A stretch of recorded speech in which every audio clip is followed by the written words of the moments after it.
Minha namorada me acertou com uma garrafa de vidro porque eu a peguei me traindo. Fiz questão de que ela acabasse na cadeia.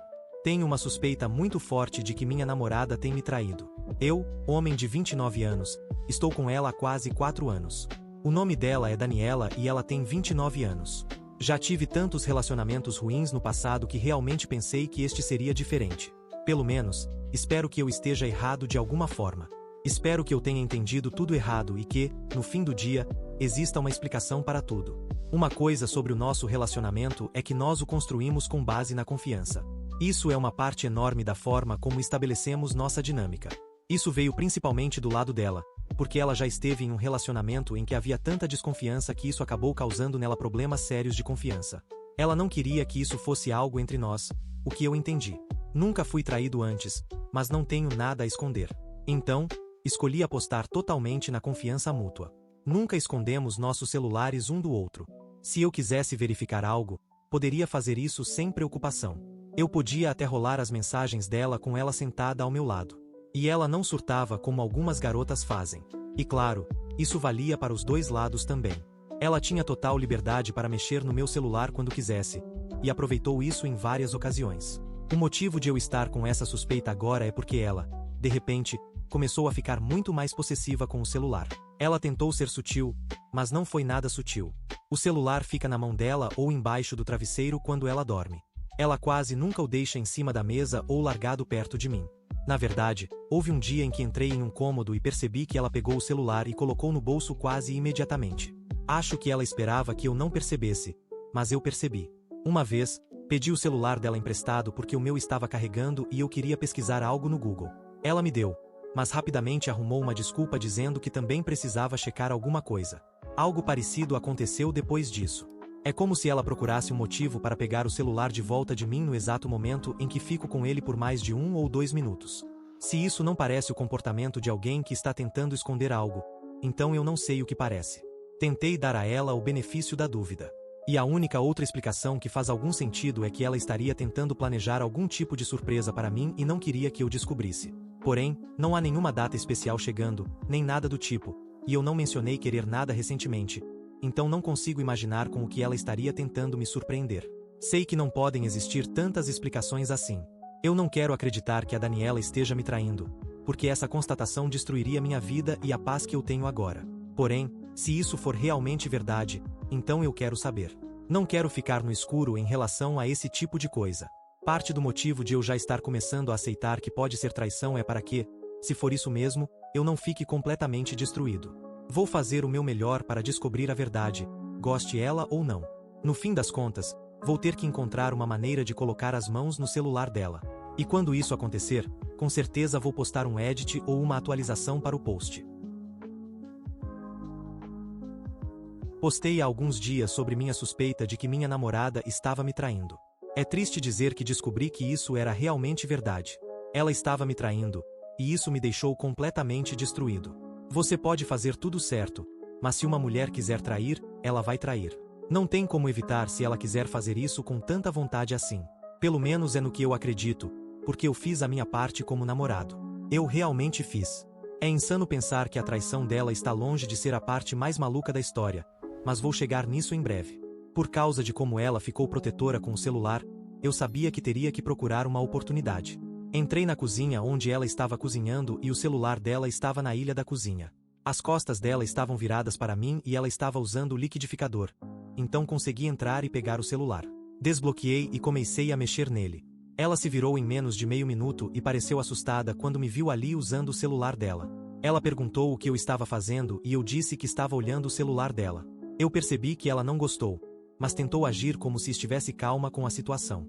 Ela perguntou o que eu estava procurando, mas eu não respondi. Pelo canto do olho, dava para ver que ela estava inquieta. Depois de cerca de 1 minuto só ali parado, ela avançou para pegar o celular, mas eu puxei para fora do alcance dela. Perguntei o que tinha sido aquilo, porque era algo muito fora do normal para ela. Ela não disse nada. Quando estava olhando o WhatsApp dela, vi que havia uma conversa com um cara chamado David. E ele era uma das pessoas com quem ela havia falado mais recentemente. Isso chamou atenção porque eu não reconhecia o nome nem a foto. Ao rolar a conversa, consegui perceber que ele era o parceiro do caso dela. Imediatamente, só pela forma como eles conversavam, já era muito carinhoso demais, mesmo sem nada explícito. Eu me virei para confrontá-la, mas antes mesmo de conseguir dizer qualquer coisa, vi a garrafa de vinho que ela estava usando para cozinhar vindo na direção da minha cabeça. Tentei desviar, mas, sinceramente, não tive tempo suficiente para sair do caminho, e ela me acertou bem na têmpora. Provavelmente foi a pior pancada que levei na vida adulta, então caí no chão. Eu ainda estava consciente, mas doía absurdamente. Em algum momento, devo ter derrubado o celular dela, porque lembro que usei as duas mãos para segurar a cabeça, e quando consegui me levantar, ela não estava mais lá, nem o celular dela. Lembro de pensar naquela hora que não tinha certeza se aquilo tinha realmente acontecido, porque as circunstâncias eram insanas demais. Ela não é neurótica nem louca, então aquilo foi totalmente fora do caráter dela. Eu realmente me perguntei se tinha sido simplesmente porque ela não queria ser pega traindo. Pensando agora, porém, essa é uma pessoa que fez de não querer ser traída novamente uma parte enorme da própria personalidade. Eu nunca a traí, mas ela me traiu. Ela se tornou exatamente a pessoa que ela odeia. E em vez de encarar os próprios defeitos, tentou apagá-los. Não sei se ela estava tentando me matar ou se só queria me deixar inconsciente. Ela mesma provavelmente não sabia. Felizmente, ela não fraturou meu crânio. Apenas me causou uma contusão muito feia. Assim que consegui me recompor, liguei para a polícia. Eles chegaram em menos de 10 minutos junto com paramédicos, que me examinaram. Optei por ir ao hospital porque não queria correr o risco de deixar uma lesão séria na cabeça sem tratamento. Curiosidade. Aparentemente, garrafas de vidro são muito mais difíceis de quebrar na cabeça do que os filmes fazem parecer. Elas são bem resistentes. Em termos de saúde, estou bem, e sou grato por isso. A polícia veio pegar meu depoimento. Eu disse que não sabia para onde ela tinha ido, mas contei tudo o que havia acontecido e as pessoas mais prováveis com quem ela poderia estar. Eles disseram que fariam o que pudessem e me avisariam sobre qualquer novidade. Eu sei que ela não pode se esconder para sempre e espero que a encontrem logo. Ela merece o pior destino possível. Ela pode realmente ter tentado me matar. E se for esse o caso, você nunca conhece alguém de verdade, não importa o quanto ache que conhece. Se nunca a encontrarem, eu simplesmente seguirei em frente. Mas acho esse resultado muito improvável. Ela não é uma espiã profissional. Não vai conseguir se esconder por muito tempo, não sendo uma pessoa comum. Bom, a melhor parte da história é que eu não passei por tudo isso à toa. Sou grato por isso, pelo menos. Não havia como a Daniele se esconder de forma eficaz, e levou apenas 3 dias para ela ser presa. Ela foi acusada de agressão com arma e violência doméstica. A família dela pagou a fiança, e fizeram isso bem rápido, o que me irritou. Eu queria que ela passasse um tempo na cela, mas isso já era esperar demais. Uma ordem de restrição foi estabelecida imediatamente. Mas, no primeiro dia em que voltei ao trabalho depois que minha lesão melhorou o suficiente, ela basicamente me emboscou após o expediente. Disse que queria conversar, e eu apontei que ela não deveria estar ali. Ela alegou que não tinha segundas intenções, mas eu só repetia que ela não deveria estar ali. Ela acabou dizendo que queria que eu retirasse as acusações. Implorou para que eu não arruinasse a vida dela, o que me irritou o suficiente para finalmente falar com ela e dizer que eu não tinha nada a ver com a vida dela estar arruinada. Ela mesma fez isso ao me trair e depois decidir completar tudo com uma garrafa de vinho na minha cabeça. Ela disse que agiu de forma irracional porque sabia que tinha feito merda e realmente não sabia o que fazer naquele momento. Foi tudo muito impulsivo, e no instante em que fez aquilo, ela percebeu que tinha ferrado tudo. Apontei que ela nem sequer se preocupou em saber se eu estava bem. Ela não chamou uma ambulância. Apenas fugiu depois de me agredir por causa de um caso. Ela disse que poderíamos conversar e resolver as coisas entre nós. Alegou que poderia me pagar para evitar que fosse para a cadeia. Deixei claro que isso já não estava mais nas minhas mãos. Era um caso de violência doméstica e o promotor era quem conduzia o processo, não eu. Eu poderia implorar para soltá-la e ainda assim não teria qualquer influência na decisão. Então ela teria que lidar com as consequências do que fez. Antes de ir embora, gravei um vídeo dela ali ao meu lado, em frente ao meu local de trabalho. Ela surtou ao ver isso e mandou eu apagar. Eu disse que não iria, e ela tentou pegar meu celular à força. Tive que lembrá-la de que, se ela encostasse em mim, especialmente com uma ordem de restrição em vigor, iria piorar muito mais a situação dela. E ela recuou ao ouvir isso.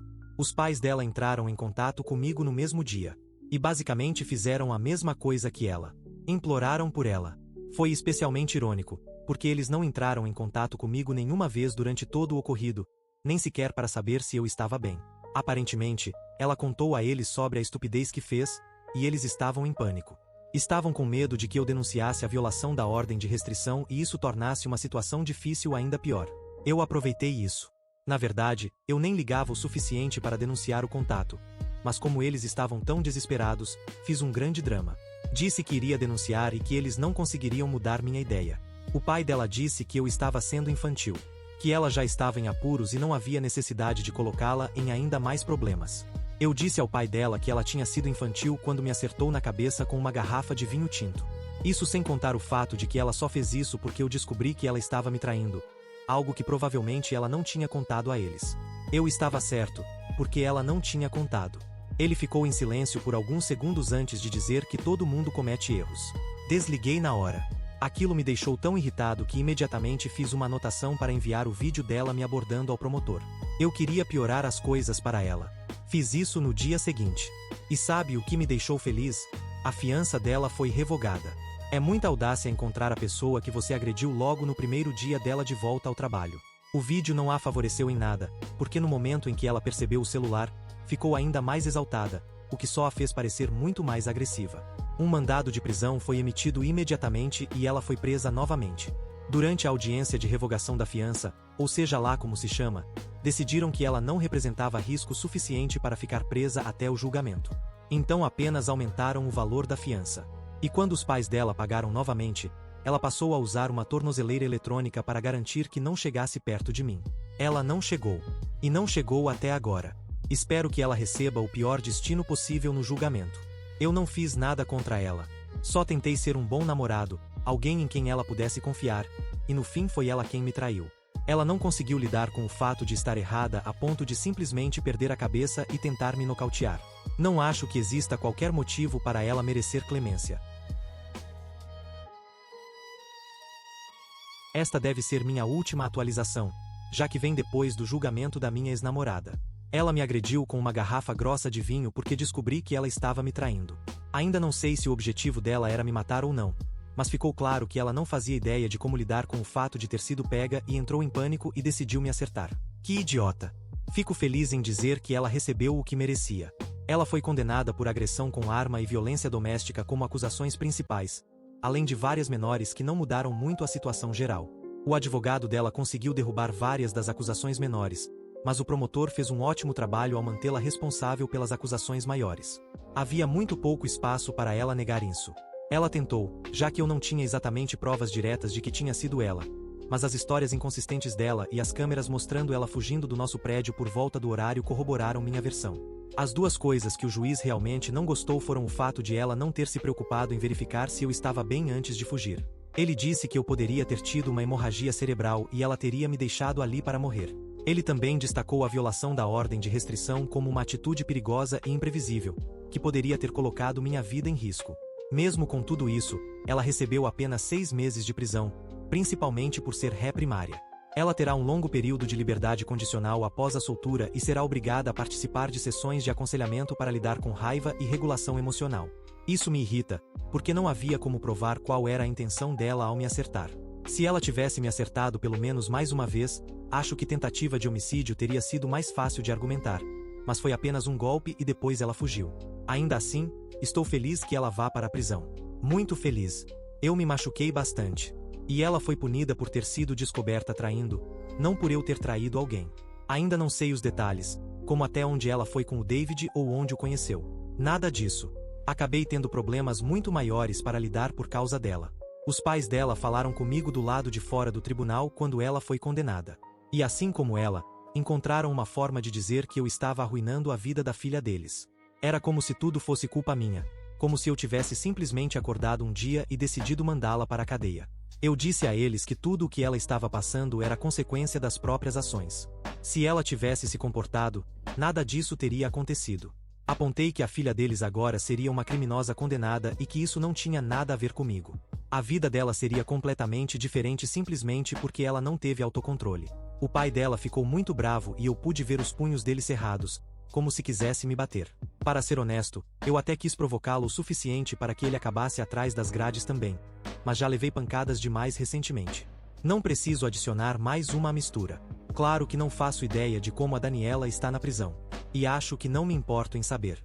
Espero que ela não esteja se divertindo. Espero que esteja arrependida de cada decisão que a levou até esse ponto da vida dela. Ela poderia simplesmente ter sido fiel e a vida teria sido muito mais fácil. Mas, por algum motivo, eu não fui suficiente para ela. E agora ela tem que lidar com as consequências disso. Isso não tem absolutamente nada a ver comigo.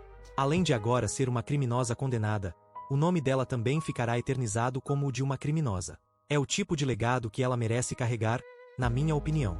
E eu estou completamente bem agora. Pelo tamanho da contusão, os médicos presumiram que foi um golpe muito forte. Então fico feliz por estar perfeitamente bem neste momento. Não há uma moral específica nessa história. Eu não fiz nada de errado, e não havia como eu prever que minha namorada me acertaria na cabeça com uma garrafa. Tudo o que posso dizer é para aumentar o nível de discernimento ao máximo ao lidar com uma nova garota.